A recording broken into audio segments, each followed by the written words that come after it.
All right, this is my favorite part, valuation. I absolutely love it.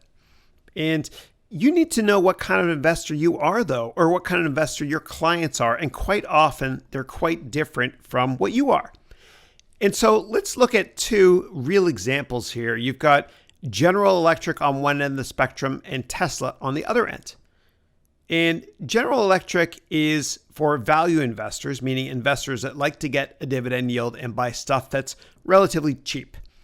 And on the right-hand side, on the other end of the spectrum, you've got Tesla, which is for growth investors. And growth investors love companies that are growing very fast. And they don't want the companies to be very profitable today because they want them to grow. They want them to hire a lot of salespeople, grow revenue quickly, and they can be profitable one day, many years from now, kind of like Amazon.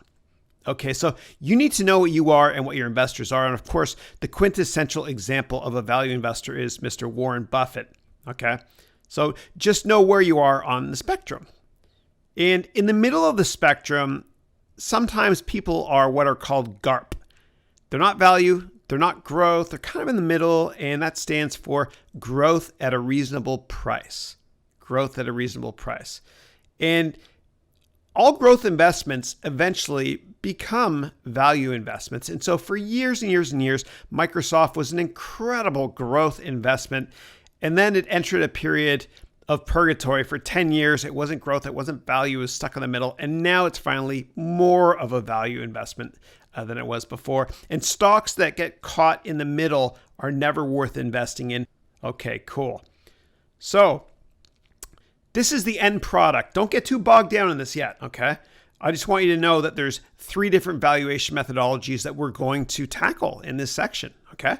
3 of them. Let me cover it up though. Okay.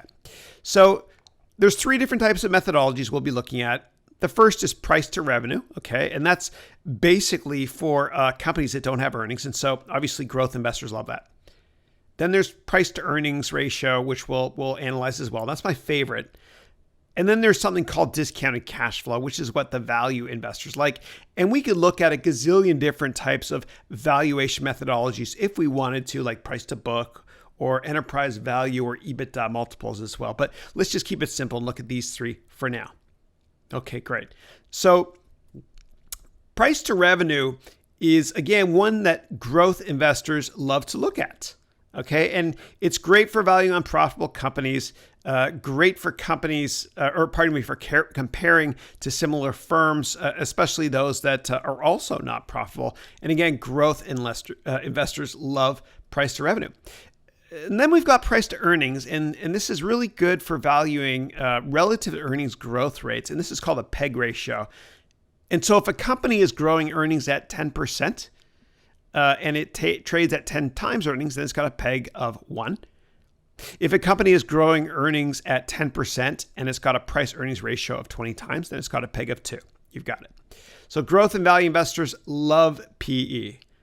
And then the last one here is discounted cash flow. This is where cash is king. And discounted cash flow is really all about what future money the company is going to make is worth today. And so you have to discount future cash in today's terms. And we'll do this in a minute or so.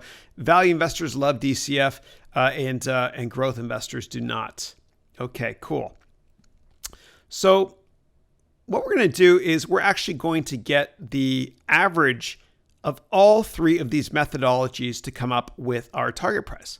Okay, price to earnings plus discounted cash flow plus price to revenue divided by 3 is the value we're going to get here for our company. And the reason I like to choose at least 3 different valuation methodologies, and investment bankers do this a lot too in IPOs, is because there's going to be a margin for error. One of your valuations is going to be off. You don't know which one it is, but this will kind of normalize your margin of error, so to speak.